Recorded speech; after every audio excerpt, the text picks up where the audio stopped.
Hi అండి, ఈరోజు అయితే మటన్ కర్రీ చేసుకున్నాను. చాలా బాగా వచ్చిందండి. చాలా సింపుల్ అండ్ ఈజీ కూడా. ఇది ఎలా తయారు చేసుకొని చూసేది. కుక్కర్ తీసుకొని సరిపడా ఆయిల్ పోసుకొని ఆయిల్ కాసి వేసిన తర్వాత ఆనియన్స్, పచ్చిమిర్చి, కొత్తిమీర ఇలా కొద్దిగా వేగిన తర్వాత దీంట్లో అల్లము, పసుపు, కొద్దిగా గరం మసాలా వేసుకోండి. అంటే లవంగా, పట్ట, ఇలాచిని కొంచెం దంచుకొని దాంట్లో మటన్ కడుక్కున్న తర్వాత కుక్కర్లో వేసేయండి. ఒక అర్ధగంట సేపు బాగా ఉడికించుకోండి. నూనెలో ఉడికించుకుంటే మనకి అస్సలు నీసు వాసన రాదు.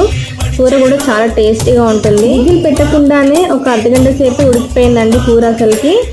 ఒకవేళ ఉడకకపోతే మాత్రము ఇలా కారము, ఉప్పు వేసిన తర్వాత టమాటాలు వేసేసి కొద్దిగా వాటర్ పోసేసుకొని ఒక 3-4 విజిల్ ఉడికించండి. ఇప్పుడు కారము, ఉప్పు అనేది మటన్ పట్టిన తర్వాత గ్లాస్ వరకు వాటర్ పోసేసుకొని ఇప్పుడు దాంట్లో కొద్దిగంత కొత్తిమీరని అలాగే ధనియా పొడిని వేసేసి స్టవ్ ఆఫ్ చేసేయండి.